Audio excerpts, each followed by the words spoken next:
It seems like just the other day when I heard a tree say, "Teach the people how to love the trees. Appeal to their senses. Help them to see." I must admit, this came as quite a shock, for I had never before heard a tree talk. How could this be? I thought to myself. Surely something is wrong with my mental health. So I sat on the ground, leaned my back on the trunk, and I listened to the babbling brook. When all of a sudden the leaves started dancing in the land where my heart and soul shook, while the tree cried, "Tell them to stop all this senseless destruction, to stop killing and start planting trees. Teach them to listen to the voices of nature.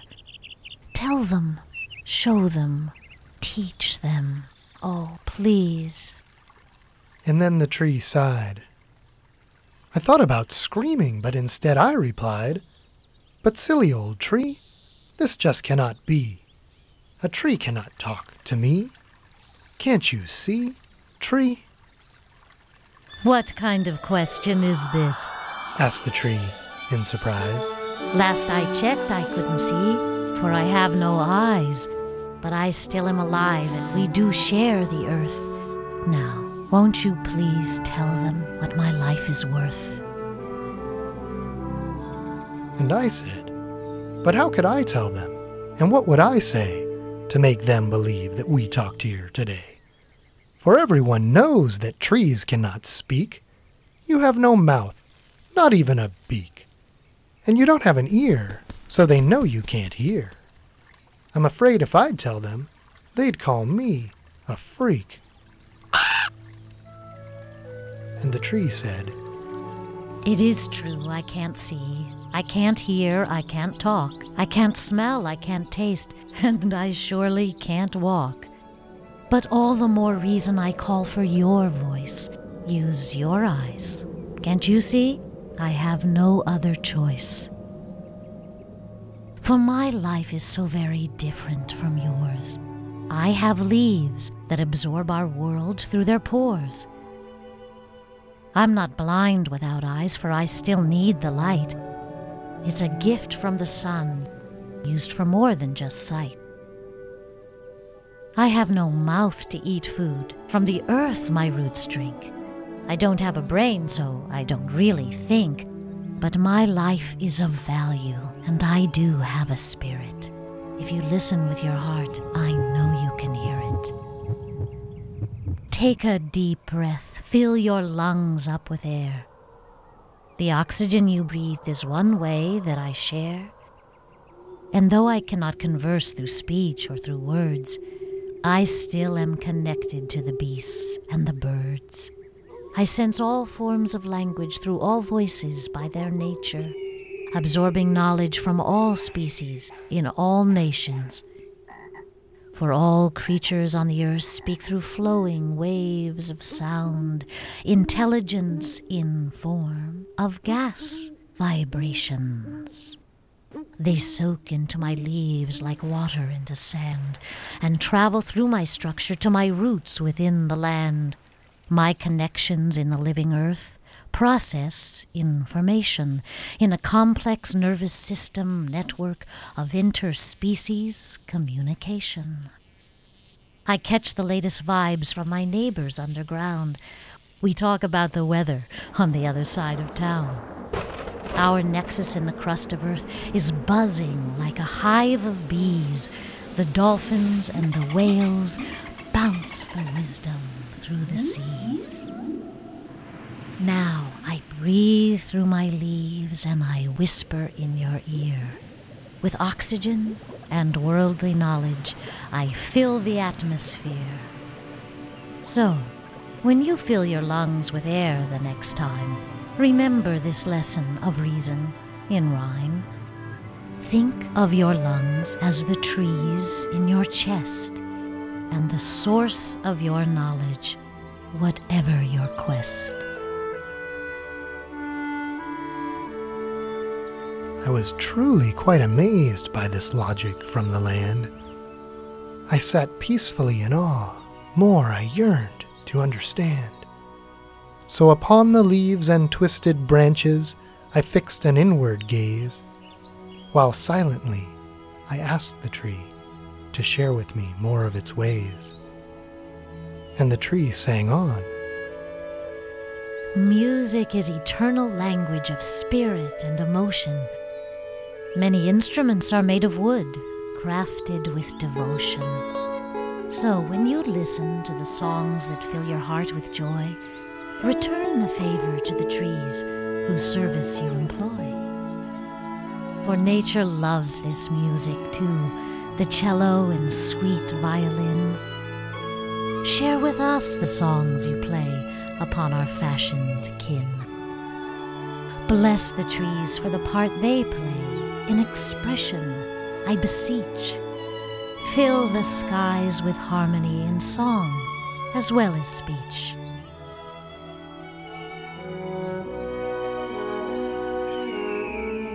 We offer these gifts of spirit and of life, of wisdom and inspiration. But trees also serve as raw materials for practical implementations.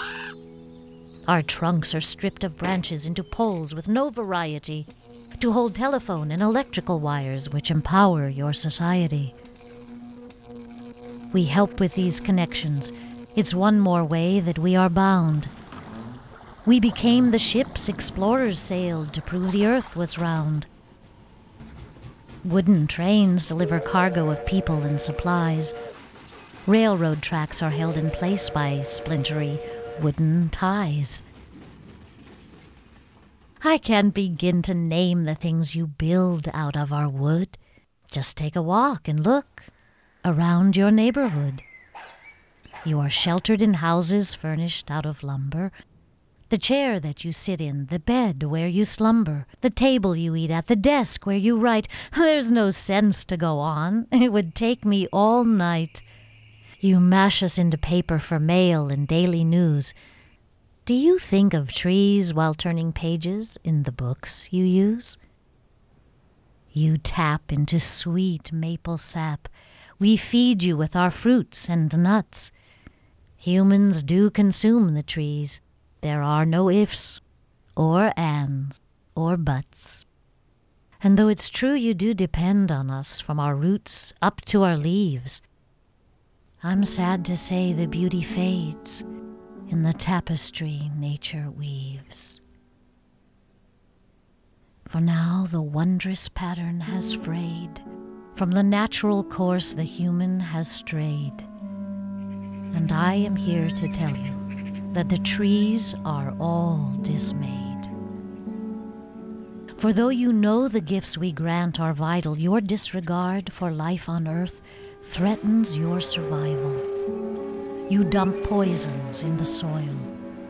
You clear-cut us from the lands. You fail to see our spilling sap as blood upon your hands. And worst of all, you light rainforest fires to set the trees ablaze. You exterminate all the jungle's life just to let your cattle graze. The smoke from the fires carries the wails and the cries. Our haunting screams can be heard in the winds across the skies. What have we done? We are trees. We stand here defenseless. Can't you see that your war against us is senseless? We offer you beauty, we give you your breath. We need each other to live, yet you put us to death. Our spirits cry to the heavens, we are down upon our knees. Stop, we beg you. Stop, oh please. Stop this holocaust of the trees. This is not a debate over the harvest of lumber for construction. We are pleading for your mercy from this heartless mass destruction. I'm sorry that my words are harsh, but I know that you are sensible. I must appeal to gut emotion, for your actions are reprehensible. You started this war. Now I'm sounding the alarm. if you don't cease your fires now, we are going to bring you harm. Though it's not our style, we have no other choice. So we've started fighting back, with winds and seas, the sun and rains. The allied forces of nature must continue the attack. So while you fill up the skies with your own CO2, we'll heat up the oceans to help the storms brew. We'll call up the winds and we'll flood you with rains, then we'll smash and destroy you with fierce hurricanes. You'll be buried in blizzards and frozen on ice. Snowed in all winter, you'll pay the price. We'll watch your skin fry as the ozone depletes. We won't cease our assault till your army retreats. And if I haven't convinced you with all of these cases, think of the powerful connections we have in low places.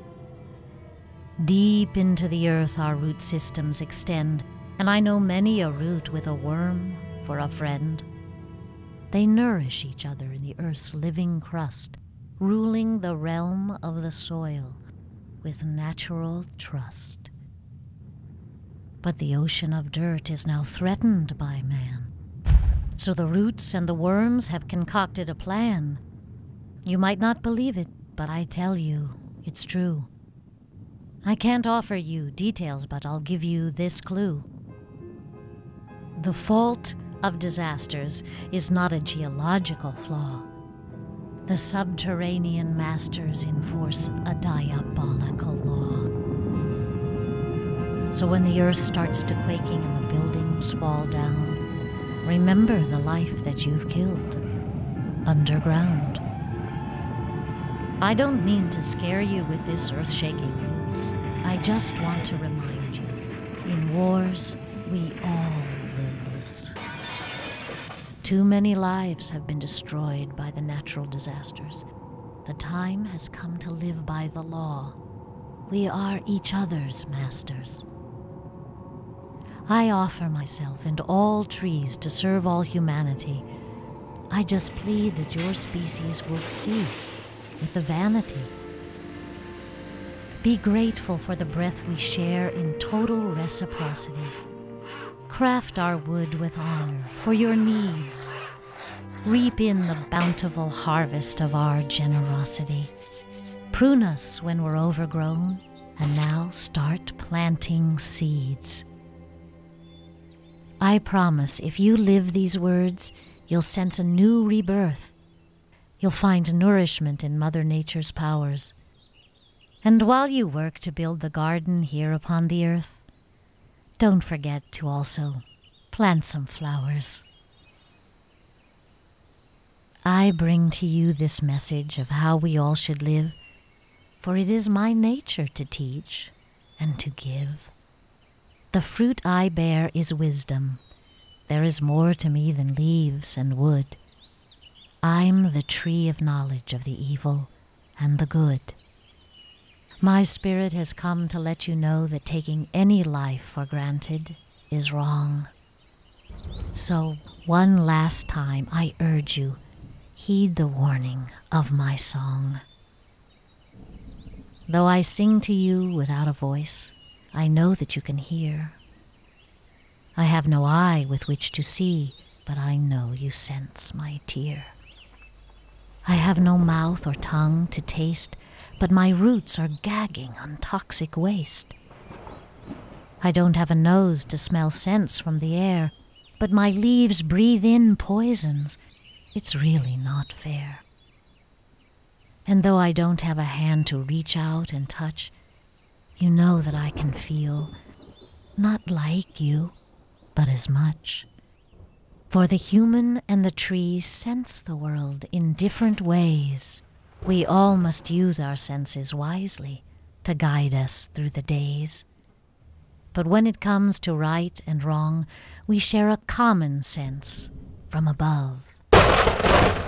So take from my fruit by telling the world to come to the tree's defense and love.